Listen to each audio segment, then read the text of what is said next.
How to fix a stuck Windows boot screen. Press the computer's power button and hold down Shift key as your computer starts up. Click Troubleshoot. Click Advanced Options. Click Startup Repair. Click your account name. Enter your password, then click Continue.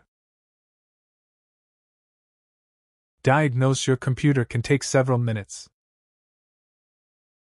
Follow any on-screen instructions.